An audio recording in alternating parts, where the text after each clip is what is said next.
Cheers and welcome to the Consumers Beverages Beer Show. I'm your host, Marty Beniaz. Western New York and Buffalo has had an amazing 200-year history of brewing beer.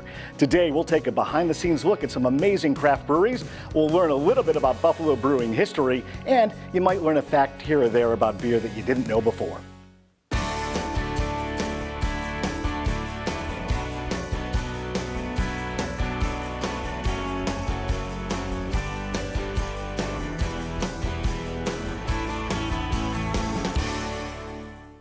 Our first local brewer is Buterra's Village Brewhouse in Hamburg, where Jimmy and his team are perfecting the art of small batch brewing and serving up some of the best brick oven pizzas in Western New York.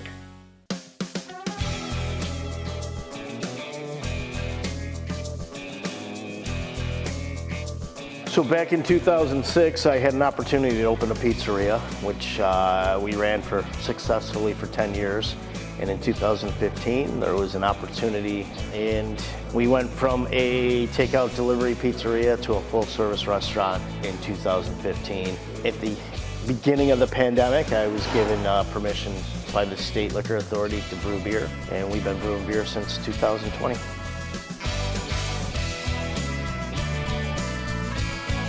So one of the first beers we brewed when we came on in 2020 was a pandemic porter. It's a porter with raspberry mixed in with a very nice, easy drinking porter. Another one, and one of my favorite, is a light lager. We call it America. So we're a craft beer. We only serve craft beer in-house here, no domestics. So we wanted to create a beer that anybody could walk in and off the street, and because we don't have one of their domestic beers that they like, we have something that they will be able to drink. So we created America.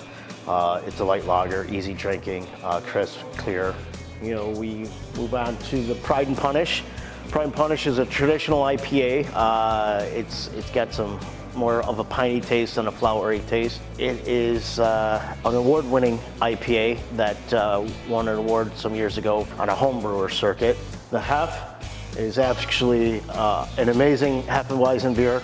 It's got a real banana front with some clove in the finish there. Very traditional. We also brew our homemade root beer, which every kid loves to come and have a beer with dad, so having a root beer on tap is always a pleasure. And then one of our other excellent IPAs is Kickstart Your Hops.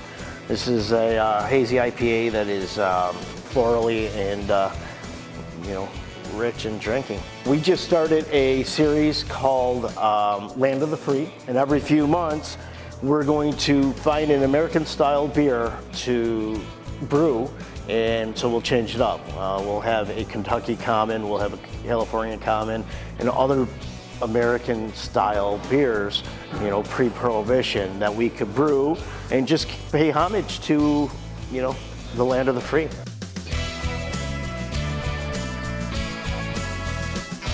So we have a Spike Nano brewery. It's a one-barrel system.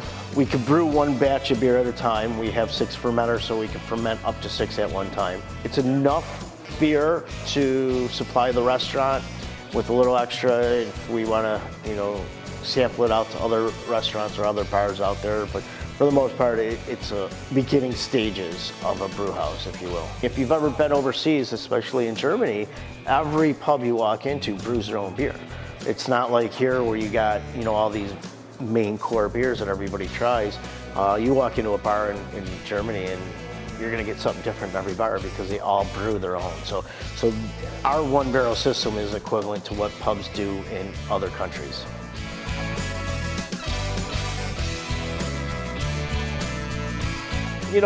Always looking to expand, and we're always looking to grow. We've been brewing for about 2 years now, almost 3 years, and the next step is a bigger system. Right now we're a 1-barrel batch. We would love to get into a 20-barrel system, do a full production thing, and that's kind of where we're driving the ship to.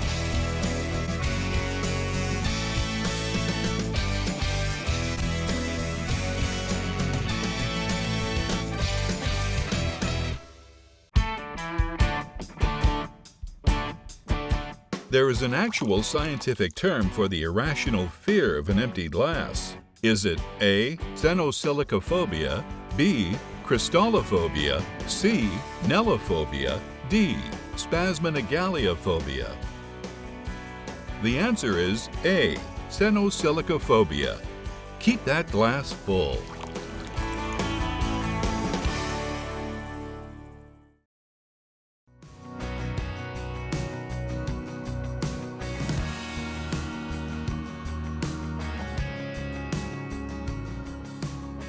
Welcome back to the Consumers Beverages Beer Show. Our next local brewer is bringing the tradition of West Coast brewing right here to Western New York. Let's catch up with Carl over at Pressure Drop Brewing in Buffalo. My name's Carl Colby. I'm the head brewer of Pressure Drop Brewing in Buffalo, New York. Started Pressure Drop Brewing in 2017. Previously, I was living in Northern California, and I was brewing for a company out there called Knee Deep Brewing Company. I was there for about 3 years, and I used all that time to basically learn every single thing that I could in order to create my own brewery. 3 years of brewing, cellaring, cleaning, and then also doing sales, working in the tasting room. Every single aspect of the business that I could get my hands on, I did. With living in Northern California, there's a very specific style that we do out there, and that's West Coast IPAs. It's crisper, it's lighter, it's drier, it's sticky, skunky, dank. The yeast itself is like much more neutral, and you're looking for an IPA that's just more refreshing, you know? Something that you can just absolutely crush. It's crisp, it's clean, it's just absolutely beautiful, but at the same point, it's so very heavily hopped that the hops just shine through on the front end with just like that nice little touch of bitter on the finish that just lets you know that it's an IPA. The first beer that we ever actually brewed here was Strummer, which is our Belgian blonde ale. The second beer we ever brewed here was Sticky Trees. But the core beers that we make like all the time that are available year round is Strummer, which is a beautiful light crisp Belgian blonde ale. It's got like just a little hint of banana and clove on the nose. It's not overwhelmingly Belgian, it's much more approachable. It's real gateway craft beer. Sticky Trees, obviously the West Coast flagship. Then another core beer that we actually came out with about 1.5 years ago is Sticky Icky. So that is Sticky Trees, like kind of almost twin, but very different at the same time because it's different water chemistry, it's different yeast, but it's still all the exact same grains, it's all the exact same hops, but it comes out way softer, way juicier, but at the same point it's still got a little bit of that West Coast vibe to it where it's like kind of skunky and dank and it's got all that goodness going on. We do a lot of seasonals, right? So we'll do a beer for like October. It's called October Harvest. So that's like an Oktoberfest inspired ale. We also do our Black Delicious for wintertime. So that is our Belgian Imperial Stout that we make that we then also age in local spirit barrels. We actually brew it in the summertime and then we load it all into spirit barrels for the release. So we do 3 different spirit barrels. They're all from local distilleries. We also do a lot of sours in the summertime. Here today, we're in our beautiful production facility, which is a 20-barrel brew house, and we have 5 40-barrel tanks over there. So typically we brew twice in a day in order to fill one of the tanks up, and that's approximately 1,200 gallons worth of beer that we brew every single time. We did just open our brand new tasting room brew pub restaurant. It's at 1672 Elmwood Avenue, right in between Amherst Street and Hurdle, right across the street from the Pierce Arrow complex. It's a real opportunity for us as a business to put a face on the company. Our staff is just absolutely amazing through and through. Our head chef is just absolutely killing it in the kitchen. The food is ridiculous. I like to tell everybody that we have good beer over there, but the best brunch in the city. But at the same point in time, you can always get some amazing tacos and sliders and loaded fries and all sorts of fun stuff over there too. So right now, Pressure Drop we're expanding new markets, we're signing new distributors, we're growing across New York State as far as where we're selling beer. I mean, it's a bright future for us right now. We're super duper excited about everything that's going on.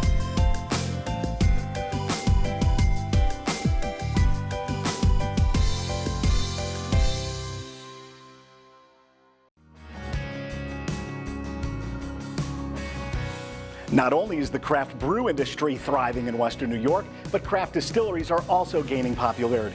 Today we'll introduce you to the Western Reserve Distillery based out of Lakewood, Ohio. Welcome to the Western Reserve Cocktail Corner. I'm joined alongside Ann Thomas of Western Reserve Distillery. And Ann, tell us a little bit about Western Reserve. So Western Reserve Distillers is a all-organic distillery, the only one out of Ohio. We are out of Lakewood, Ohio, just a little suburb from Cleveland, so not too far from Buffalo. My husband and I started the business in 2014, and we opened our doors in 2018. And we started with one product, vodka, and we are now up over 20 products. Bourbon is always the best seller. So once we were able to get bourbon out there, that has become the best seller.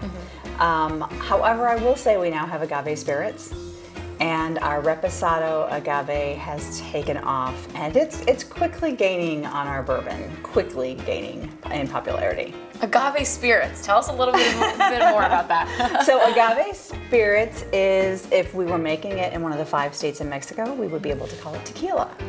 However, we make it in Lakewood, Ohio, so we must call it agave spirits. It is made from 100% organic Blue Weber agave, and we work with a an organic farming co-op out of Jalisco, Mexico. And they have the seed stock, they do the farming, the harvesting, they do the pressing. From there in Lakewood, we go ahead and we do the mashing, the fermentation, the distillation, bottling, and we sell it. So because it is done in the United States, we cannot legally call it tequila, we have to call it an agave spirit. Both our Reposado and Añejo are actually aged in our bourbon barrels. So our Reposado sits about 10 months in our bourbon barrels. Our Añejo is at about 14 months. So they both have a really nice finish on them. The Añejo starts to pick up, it sits just long enough, it starts getting some of the bourbon caramely notes, some of the oak flavors. So over a block of ice, fresh squeeze of lime, it sips like a great bourbon. Our bourbon that's finished in a sherry cask has become really popular, and I have to say, at 94 proof, it does not drink like a 94 proof bourbon. It's very smooth. It's got some sweet notes of the bourbon right up front. It finishes a little softer, a little drier, and you get some of the sweet fruit flavors. And tell us a little bit about your facility back in Ohio.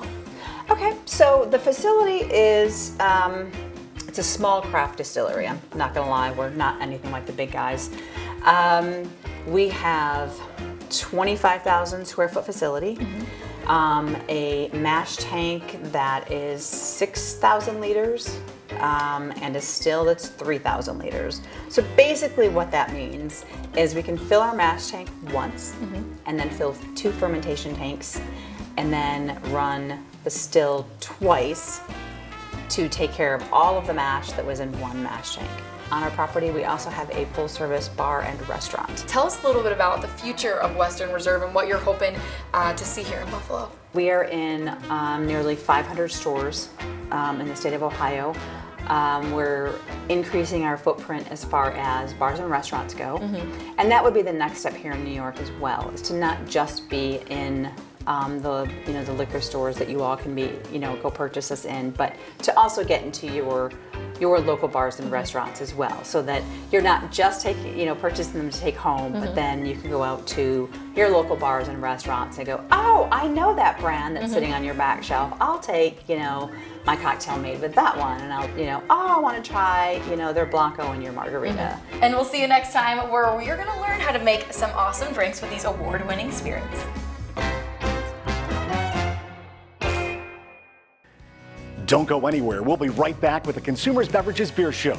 But first, here's another fun fact about beer you might not know.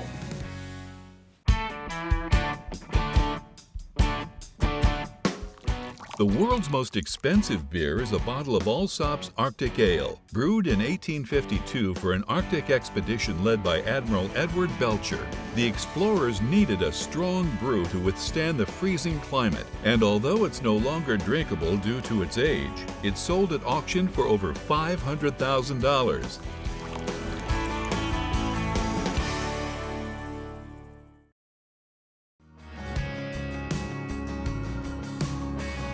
Welcome back to the Consumers Beverages Beer Show. Next, we'll take a look at brewing history in Western New York with the local historian John Ice, who can tell us about some of the earliest breweries right here in Western New York. I have always been interested in Buffalo's brewing history, which is a slice of Buffalo's history. So you can learn a lot about the Niagara Frontier in Buffalo just by going through that slice of history that involves brewing, because it was such a large part of our history. I think there were two main causes of this, and one was having the canal and the Great Lakes here. All the grain that was coming from out west came to Buffalo, and as you see from the terminals and the storing facilities in Buffalo that still exist today, that a large portion of that grain was used for brewing here. And the second reason was, why would you sell it? Well, there must have been people here that liked to drink beer, and so many Alsatian and Germanic people settled in this area, and they were brought up on drinking beer. Brewing on the Niagara Frontier basically started in Batavia, and when I talk about brewing, I'm talking about commercial brewing. And there was a brewery in Batavia starting in 1810. And then followed was another brewery that started in Black Rock in 1811, and that was Joseph Webb's brewery. And the unfortunate part for Joseph Webb was he started his brewery a year before the British came and burnt Black Rock down and Buffalo down. So obviously his brewery was destroyed then, and he actually petitioned the government, his family petitioned the government of the United States for reimbursement, and it never came through, but he gave it a shot. First brewery in Buffalo was by a gentleman by the name of Tunnicliffe, Thomas Tunnicliffe, who started sometime prior, maybe right around 1816. And it was right on Washington Street, just a couple of doors down from Exchange in Washington, kind of north of there. And he was first, and then it continued along with more and more breweries picking up as the demand for beer kept picking up in Buffalo. And we ended up with about 270 different commercial brewing operations in Buffalo through its history. And it actually was only at 90 different locations, but there were that many different brewing operations, companies that ran breweries.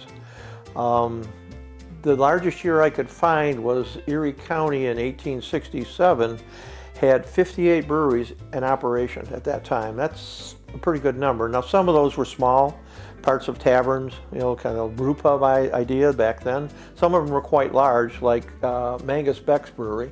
And he produced the most beer in Buffalo back in 1867. This continued through, and we kept consolidating breweries in the 1880s, and they went to selling stock in the breweries, that sort of thing, and the number of breweries decreased greatly because of the same thing, a consolidation. The last breweries to close in Buffalo was Iroquois Brewery, which I'm sure everybody remembers, from 1971, and then the last brewery to close in Buffalo was a Simon Pure Brewery, which closed in 72. And then we had nothing for a very long period of time. And then in 1989, a gentleman decided he was going to try something new, and he actually built and opened and operated the first brew pub in New York State, and that was in 89. And that's the brew pub that's still in operation today on Transit and Broadway, the Buffalo Brew Pub.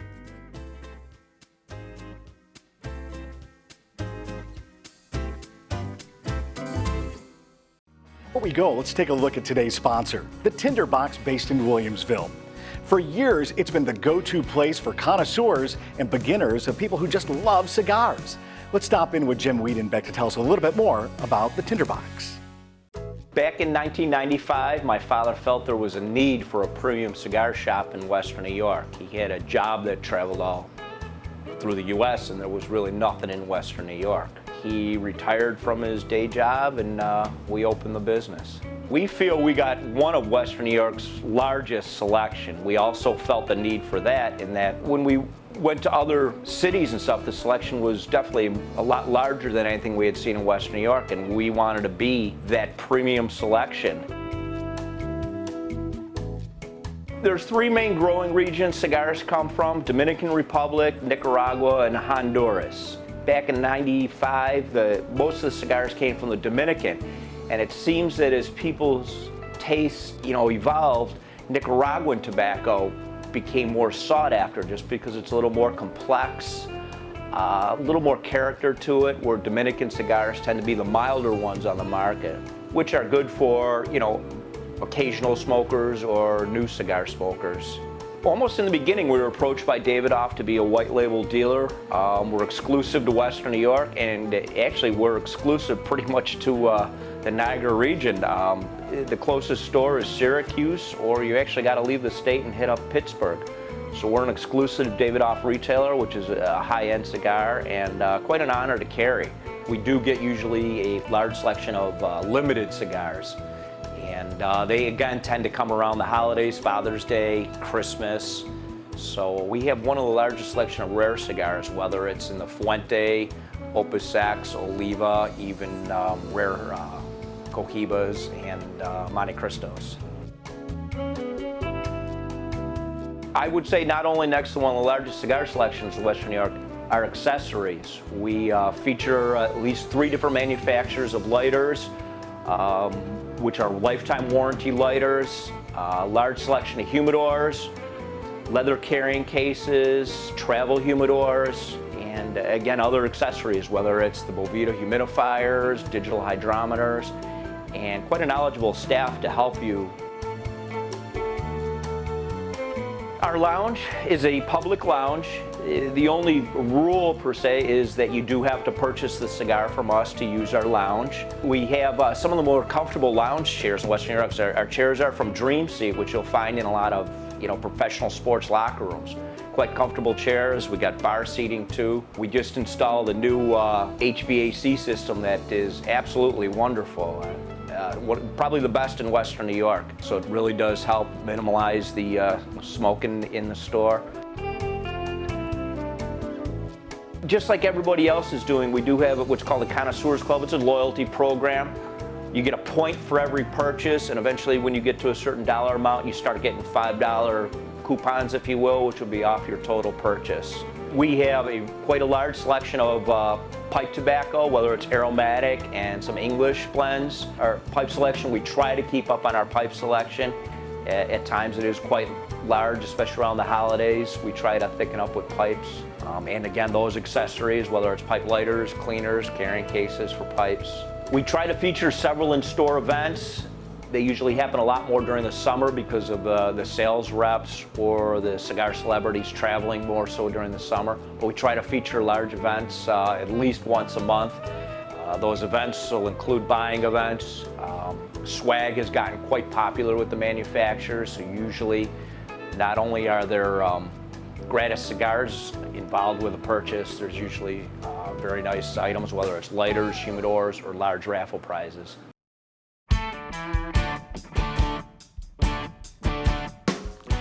Dating back over 7,000 years to the time of the Mesopotamians, beer is one of the oldest beverages in the world and the most widely consumed alcoholic drink on the planet.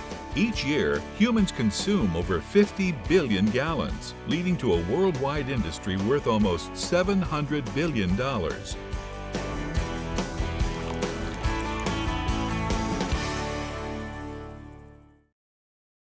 Thank you for watching the Consumers Beverages Beer Show. We'll see you next time. Cheers.